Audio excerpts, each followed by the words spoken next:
அன்பு உறவுகளுக்கு வணக்கம். இன்றைக்கி நம்ம பார்க்க போகிறது ரொம்பவே ஒரு முக்கியமான ஒரு பதிவு. நம் உடலில் உள்ள அனைத்து வித நோய்களையும் அடித்து விரட்டக்கூடியது. இதை இந்த ஒரு இலைய வைரங்களுக்கு ஒப்பிடுறாங்க. இதை நம்ம சாப்பிட்டோன்னா நம்ம வாழ்க்கையில் நம்ப முடியாத அளவுக்கு அதிசயம் நடக்கும் அப்படின்னே சொல்லலாம். ஒரு சில தாவரங்களில் ஒரு சில பகுதிகள் மட்டும்தான் நம்ம உணவாக சாப்பிட முடியும். ஆனால் இந்த தாவரத்தில் அதோட காய், இலை, பூ, பிசின் எல்லாமே மருத்துவ குணம் வாய்ந்ததாக இருக்குது. இந்த இலை வேறு ஒன்றும் இல்லை, முருங்கைக்கீரை தான். நம்ம வீட்டில் அனைவரது வீட்லேயுமே எளிதாக கிடைக்கக்கூடிய இந்த முருங்கைக்கீரையில் எண்ணற்ற சத்துகள் அடங்கியிருக்கு. அது தெரியாமையே, அதோட பயன்பாடு, அதோட மகிமை தெரியாமையே நம்ம நோய்களுக்கு மருந்து தேடி அலைஞ்சிட்ருக்கோம். மருந்தையே ஒரு உணவாக நம்ம சாப்பிடக்கூடிய ஒரு சூழலில் நம்ம இருக்கோம். இதோட மகிமையை நம்ம தெரிஞ்சுக்கிட்டோம் அப்படின்னா நிச்சயமாக நம்ம இந்த முருங்கைக்கீரையை விடவே மாட்டோம். ரொம்ப ரொம்ப ரொம்ப ரொம்ப அதிசக்தி வாய்ந்தது அப்படின்னே சொல்லலாம். இதோட நன்மைகளை முதல்ல நம்ம தெரிஞ்சுப்போம். அது மட்டும் இல்லாமல் இதுக்கு ஒரு பழமொழியே இருக்குது, முருங்கையை நட்டவன் வெறுங்கையோடு போவான் அப்படின்ட்டு. அதாவது ஒரு முருங்கை மரம் நம்ம வீட்டில் இருந்துச்சுன்னா நமக்கு எந்த வித நோயுமே வராது. அதுதான் இதோட அர்த்தம். இந்த முருங்கைக்கீரையை நம்ம எப்பொழுதும் சாப்பிட்றதுனால நமக்கு கிடைக்கக்கூடிய நன்மைகள் அளப்பறியாதது. மலச்சிக்கலை நீக்கக்கூடியது. நம்ம எப்பொழுதும் சாப்பிடக்கூடிய உணவு மறுநாள் கழிவுகளாக நம்ம உடல் வெளியேற்றினா தான் நம்ம உடல் ஆரோக்கியமாக இருக்கும். ஒரு சிலருக்கு உடலில் நீர் வற்றி உடல் உஷ்ணம் அடைந்து மலச்சிக்கல் ஏற்படும். இப்படிப்பட்டவங்க முருங்கைக்கீரையை வேக வச்சு அதோட சாறை குடிச்சு வந்தால் உடல் சூடு தணியத்தோட மலச்சிக்கல் பிரச்சனை விரைவில் நீங்கும். உடலில் வாதத்தன்மை அதிகரிக்கும் போதும் கடினமாக உழைக்கிறதுக்கு அப்புறமும் நம்ம பார்த்திங்கன்னா நம்ம உடலில் கை கால் வலி ஏற்படும். இந்த பிரச்சனைகளால் அவதிப்படுறவங்க முருங்கை இலையை உருவி அதோட காம்புகளை நீக்கிட்டு அந்த முருங்கை இலைகளை சேர்த்து மிளகு ரசம் வச்சு சாப்பிட்டு வந்தால் கை கால் உடம்பு வலிகள் அனைத்துமே தீரும். அடுத்து பார்த்திங்கன்னா மலட்டுத்தன்மையை நீக்கக்கூடிய அற்புதமான ஒரு மருந்து இதுன்னு சொல்லலாம். ஒரு ஆணுக்கோ ஒரு பெண்ணுக்கோ உடலில் எந்த விதமான குறைபாடுகள் இல்லாமல் இருந்தால் குழந்தை பிறக்கிறதுல தடை இருக்காது. ஆனால் இப்போது சக்தி இல்லாத கலப்படங்கள் நிறைந்த உணவுப் பொருட்களை நம்ம நிறைய சாப்பிட்றதுனால மலட்டுத்தன்மை பிரச்சனைங்கிறது அதிகரிச்சுட்ருக்கு. ஆண் பெண் 2 பேருமே இந்த முருங்கை இலைகளை வேக வச்சு அடிக்கடி சாப்பிட்டு வந்தால் மலட்டுத்தன்மை குறைபாடு நீங்கி குழந்தை பிறக்க வழிவகை செய்யும். அதனால் கூடுமான வரைக்கும் வாரத்தில் ஒரு தடவையாவது இந்த முருங்கைக்கீரையை ஆண் பெண் 2 பேருமே சாப்பிட்டுட்டு வரலாம். அடுத்து இரத்த சோகை நீக்கிறதுல இதற்கு நிகர் இதுதான் அப்படின்னு சொல்லணும். இரத்தத்தில் வெள்ளை இரத்த அணுக்கள் குறையும் பொழுது இரத்த சோகை ஏற்படுது. பெரியவர்களை விட இந்த குறைபாடு இப்போ குழந்தைகளை அதிகமாக பாதிக்குது. இதற்கு சிறந்த ஒரு நிவாரணி முருங்கைக்கீரை. இந்த முருங்கை இலையை நெய்யில் வதக்கி தொடர்ந்து சாப்பிட்டு வந்தால் இரத்த சோகை உள்ளவர்களுக்கு உடம்புல நல்ல ரத்தம் அதிகரிக்கும், உடம்பு நல்ல பலம் பெறும். அடுத்து பற்களுக்கு இது ஒரு மிக சிறந்த நிவாரணி. நம்ம சாப்பிடும் உணவை நம்ம நல்லா மென்று சாப்பிட்றதுக்கும் உணவை செரிமானம் செய்யறதுக்கும் பற்களோட செயல்கள் இன்றியமையாததுன்னே சொல்லலாம். இப்படிப்பட்ட பற்களை நம்ம உறுதியாக வச்சுக்கணும். இது உறுதியாக இருக்கிறதுக்கு முருங்கைக்கீரையை நீங்கள் அடிக்கடி சாப்பிட்டுட்டு வாங்க. பற்கள் உறுதியாகும், ஈறுகள் சம்பந்தமான குறைபாடுகள் நீங்கும், உடல் வெப்பத்தால் ஏற்படும் வாய் புண்ணுகளும் நீங்கும். நம்ம உடலில் இரும்பு சத்து ரொம்ப ரொம்ப முக்கியம். இப்போது நிறைய பேர் பெண்களுக்கு இப்போ ப்ரெக்னெண்ட்டாக இருக்கிற லேடிகளுக்கே பார்த்தா ரத்தம் குறைவாக இருக்குது, ரொம்ப கம்மியாக இருக்குது அப்படின்னு அப்போல்லாம் ரத்தம் கம்மியாக இருக்குன்னு 7 மாதத்துக்கிட்ட தான் இந்த பிளட்லாம் ஏற்றிக்கிட்டு இருந்தாங்க.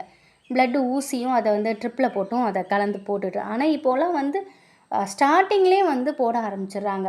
இதனால் நம்ம செலவு தான் ஆகுதே தவிர நம்ம உடலும் குத்தி குத்தி புண்ணாக தான் ஆகுது. அதை பெண்கள் இப்போ இளமையிலேயே, அதாவது கல்யாணம் ஆகிறதுக்கு முன்னாடியே இதை நீங்கள் தெரிஞ்சுக்கணும். ரத்தத்தில் அதிகமாக இரும்புச்சத்து நமக்கு உடலில் இரும்புச்சத்து அதிகமாக இருக்கணும் அப்படின்னா நம்ம முருங்கைக்கீரையை கண்டிப்பாக சாப்பிடணும். எங்கள் வீட்டு பக்கத்துலேயே 2-3 பொண்ணுங்க காலேஜ் படிக்குது. ஒரு இட்லி, அரை இட்லி இப்படி தான் சாப்பிட்டு போதுங்க. ஏதோ ஃபேஷனாக சாப்பிட்டுட்டு போதுங்க. ஆனால் பின்னாடி உள்ள அதோட விளைவுகள்லாம் அதுங்களுக்கு தெரியலை. அப்படி தான் சொல்லணும், தப்பாக எடுத்துக்காதீங்க. சரி, நம்ம இது விஷயத்துக்கு வருவோம். நம்ம ரத்தத்தில் நோய் எதிர்ப்பு திறன் அதிகம் உருவாகிறதுக்கும் காயம்படும் காலத்தில் ரத்தம் வேகமாக உறையிறதுக்கும் ரத்தத்தில் ஹீமோகுளோபின் சத்துக்கள் அதிகரிக்கிறதுக்கும் இரும்பு சத்துங்கிறது நமக்கு உடலில் இன்றியமையாத ஒன்று. இந்த இரும்பு சத்து முருங்கைக்கீரையில் அதிகமாக இருக்குது. குறைஞ்சது வாரம் ஒரு முறையாவது முருங்கைக்கீரையை பக்குவம் செஞ்சு நம்ம சாப்பிட்டுட்டு வந்தால் நம்ம உடலுக்கு நல்லது, இரும்பு சத்து அதிகரிக்கும். அடுத்து தலைமுடி. தலைமுடி ஒவ்வொருத்தவங்களுக்கும் ரொம்ப முக்கியம். அதுவும் இப்போ முடி பிரச்சனை, முடி கொட்டுற பிரச்சனை அதிகமாக இருக்குது. ஏன்னா நம்மளுடைய வேலை பளு காரணம், இன்னொன்று சாப்பாடு, இதெல்லாம் இதனாலேயே அதிகமாக முடி கொட்டுற பிரச்சனைங்கிறது அதை சந்திச்சுட்டு தான் இருக்கும். அப்படி உள்ளவங்களாம் அது நம்ம தலையில் இருக்கக்கூடிய முடிகள் நம்ம உச்சந்தலையில் வெப்பத்திலிருந்து நம்மளை காப்பாற்றுது. இதுதான் ஃபஸ்ட்டு. இப்போ தலைமுடி அடர்த்தியாக வளர்கிறதுக்கு, உறுதியாக இருக்கிறதுக்கு நம்ம உணவில் விட்டமின் புரதச்சத்துக்கள்லாம் இருக்கிறது அவசியம்.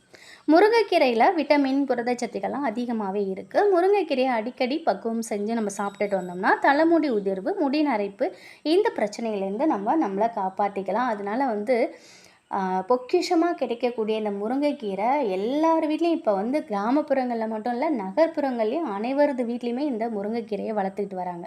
நீங்கள் வாரம் ஒரு முறை எப்படியாவது உங்கள் குழந்தைகளுக்கு நம்ம சரி, நம்ம அதிகப்படியான வேலை, டென்ஷன், இதெல்லாம் நமக்கு முடி கொட்டுது, நம்மளால் பராமரிச்சுக்க முடியலைனாலும் நம்ம குழந்தைகள் அவங்க ஆரோக்கியம் நமக்கு ரொம்ப ரொம்ப முக்கியம். அப்படி தான் நம்ம நினைப்போம் இல்லையா? நம்ம கஷ்டப்பட்டாலும் நம்ம குழந்தைங்க நல்லா இருக்கணும்னு தான் நம்ம ஓடி ஓடி உழைக்கிறோம். அப்போது நம்ம வீட்டிலே கிடைக்கக்கூடிய இந்த எளிமையான உணவெல்லாம் நம்ம பிள்ளைங்களுக்கு சாப்பிட பழக்கப்படுத்தணும். அதை நம்ம பழக்கப்படுத்தும் பொழுது அவங்களோட ஃப்யூச்சர் நல்லா இருக்கும். ஒரு சாதாரண முருங்கைக்கீரைக்கு ஏன் இப்படி சொல்கிறீங்கன்னு நீங்கள் நினைக்கலாம். அந்த முருங்கைக்கீரை சாப்பிட்றதுனால எவ்வளோ நன்மைகள் நமக்கு கிடைக்குது. அப்போ அதை நம்ம வாரத்தில் ஒரு முறையாவது இருக்கிற வேலை டென்ஷனில் அதற்கும் கொஞ்சம் நேரம் ஒதுக்கி அதை செய்து நாமும் சாப்பிட்டு நம்ம குழந்தைகளுக்கும் அதை சாப்பிட கொடுக்கும் பொழுது நம்மளுடைய உடலும் ஆரோக்கியமாக இருக்கும், நம்மளுடைய குழந்தைகளோட உடலும் ஆரோக்கியமாக இருக்கும். அதனால் நம்ம எப்படி உணவில் ரொம்ப இம்பார்ட்டண்டான விஷயங்கள்லாம் நம்ம ஆரோக்கியத்திற்குன்னு சேர்த்துக்கிறோமோ, இன்றியமையாத இந்த முருங்கைக்கீரையும் நீங்கள் சேர்த்து நீங்களும் சாப்பிட்டு குழந்தைகளுக்கும் கொடுங்க. அடுத்து பார்த்திங்கன்னா, தோல் வியாதிகள் நீங்கிறதுக்கும் இது ஒரு பெஸ்ட்டு மருந்து அப்படின்னு சொல்லலாம். உணவில் ஊட்டச்சத்து குறைபாடுகள், அதுக்கப்புறம் வெளிப்புற காரணிகளால் சிலருக்கு தோல் சம்மந்தமான வியாதிகள் வரும். முருங்கைக்கீரையில் தோல் வியாதிகள், அது மட்டும் இல்லாமல் இதில் தோல் சம்மந்தமான குறைபாடுகளை போக்க உதவும் விட்டமின்கள், புரதச்சத்துக்கள் நிறைய இருக்குது. முருங்கைக்கீரையை அடிக்கடி சாப்பிட்டு வரவங்களுக்கு தோலில் சுருக்கங்கள் ஏற்படுவது குறைஞ்சு அனைத்து விதமான தோல் வியாதிகளும் விரைவில் நீங்கும். அடுத்து ரொம்ப முக்கியமானது, இப்போ தாய்ப்பாலுக்காக தாய்ப்பால் சுரக்கலை அப்படின்னு நிறைய மாத்திரைகள் எடுத்துகிட்ருக்காங்க தாய்மார்கள். இது நிதர்சனமான உண்மை. இது அனுபவபூர்வமாகவும் நான் சொல்கிறேன். நிறைய டேப்லெட்ஸு, பவுடர்லாம் நம்ம சாப்பிட்றோம். இதற்கு குழந்தைகள் பிறந்து ஒரு 6 மாதம் காலம் வரைக்கும் தாய்ப்பால் மட்டுமே அந்த குழந்தைகளுக்கு முக்கிய உணவாக இருக்குது. ஒரு சில குழந்தை பெற்ற தாய்மார்களுக்கு தாய்ப்பால் சுரப்புங்கிறது நின்றுடுது. இப்படிப்பட்ட இக்கட்டான சூழலை சந்திக்கக்கூடிய பெண்கள் முருங்கை இலையை கொண்டு தயாரிக்கப்படும் பதார்த்தத்தை சாப்பிட்டு வந்தாலே தாய்ப்பால் சுரப்புங்கிறது அதிகரிக்கும். அதை நீங்கள் பக்குவப்படுத்தி எப்படி சாப்பிட்றதுன்ட்டு அதை தெரிஞ்சுக்கிட்டு அதை சாப்பிட்டிங்கனாலே அந்த தாய்ப்பாலுங்கிறது ஊற ஆரம்பிக்கும். இதையுமே நீங்கள் டேப்லெட்ஸ் எல்லாம் கொஞ்சம் அதையும் எடுத்துக்கிட்டு கொஞ்சம் இதை நிறுத்திட்டு இந்த முருங்கைக்கீரையை சாப்பிட்டு பாருங்கள். அடுத்து முக்கியமானது, சுவாச கோளாறுகள் நீங்கிறதுக்கும் இது உதவியாக இருக்குது. குளிர்ந்த சீதோஷணம் நிலவும் காலத்துலேயும் தூசிகள் நிறைந்த இடங்கள்லையும் ஏற்படும் ஒவ்வாமை காரணமாகவும் சில பேருக்கு சளி, ஆஸ்துமா, இந்த மாதிரி சுவாசம் சம்மந்தமான நோய்கள் ஏற்படுது. இந்த பிரச்சனையினால் அவதிப்படுறவங்க தினமும் முருங்கைக்கீரையை சூப் மாதிரி செஞ்சு இளம் சூடான பதத்தில் குடித்து வந்தாக்கா சுவாசம் சம்மந்தமான அனைத்து கோளாறுகளுமே விரைவிலேயே நீங்கும். இதையுமே நீங்கள் சாப்பிட்டு பாருங்கள். இப்படி எண்ணற்ற சத்துகள் நிறைய இருக்குது. நான் சொன்னது 100ல் ஒரு 10% கூட இல்லை. ஆனால் அவ்வளோ இருக்குது முருங்கைக்கீரையில். எந்த ஒரு விஷயமுமே அதிகமாக எடுத்துக்கக்கூடாது. அளவுக்கு மீறினா அமிர்தமும் நஞ்சு அப்படின்னு சொல்லுவாங்க. அதனால் எதையுமே நம்ம எந்த ஒரு விஷயம் உணவாகட்டும் இல்லை மற்ற விஷயங்களாகட்டும் எதுவுமே ஒரு லிமிட்டாக இருக்கணும். முருங்கைக்கீரையில் நிறைய சத்துக்கள் இருக்குது. இதோட பயன்பாடுகளை தெரிஞ்சுக்கிட்டு வாரத்துக்கு ஒரு முறை அல்லது 2 முறையாவது இதை நீங்கள் சாப்பிட்டு வாங்க. நிச்சயமாக நல்லது நடக்கும். இதில் நல்லது நிறையா இருக்குன்னு நம்ம தினந்தோறும் இதையே நம்ம உணவாக சாப்பிட்டுட்டு இருக்கக்கூடாது. எதுவுமே ஒரு லிமிட்டாக நம்ம சாப்பிட்டோன்னா நம்ம உடலையும் நம்ம பாதுகாத்துக்கலாம். அதனால் நீங்கள் கொஞ்சம் கரெக்டாக சாப்பிடுங்க. முருங்கைக்கீரையை பயன்படுத்துங்க, ஆனால் லிமிட்டாக பயன்படுத்துங்க. நிச்சயமாக உங்கள் உடல் ஆரோக்கியமாக இருக்கும். கடினமாக உழைக்கிறோம், அதற்கு தேவை நம்ம உடலில் சத்து தேவை. அந்த சத்தை வந்து நம்ம வீட்டிலே இருக்கக்கூடிய சில சில பொருட்கள் கொட்டி கிடக்கு நம்ம வீட்டில். அந்த அஞ்சாறு பட்டுலேயும் சரி, இந்த மாதிரி கீரை வகைகளிலையும் சரி, நிறைய மருத்துவ மருத்துவ பொக்கிஷங்கள் கொட்டி கிடக்கு அப்படின்னு தான் சொல்லணும். அதை பார்த்து கொஞ்சம் அதெல்லாம் நம்ம கொஞ்சம் மைண்ட் பண்ணி நம்ம உணவில் சேர்த்துக்கிட்டோம் அப்படின்னாக்கா நிச்சயமாக நம்ம உடல் வந்து ஆரோக்கியத்தோடு இருக்கும். எனக்கு தெரிஞ்ச விஷயங்களை உங்கள் கூட நான் ஷேர் பண்ணதில் எனக்கு ரொம்ப சந்தோஷம். நிச்சயமாக இது உங்களுக்கு பயனுள்ளதாக இருக்கும் அப்படின்னு நான் நம்புகிறேன். நன்றி.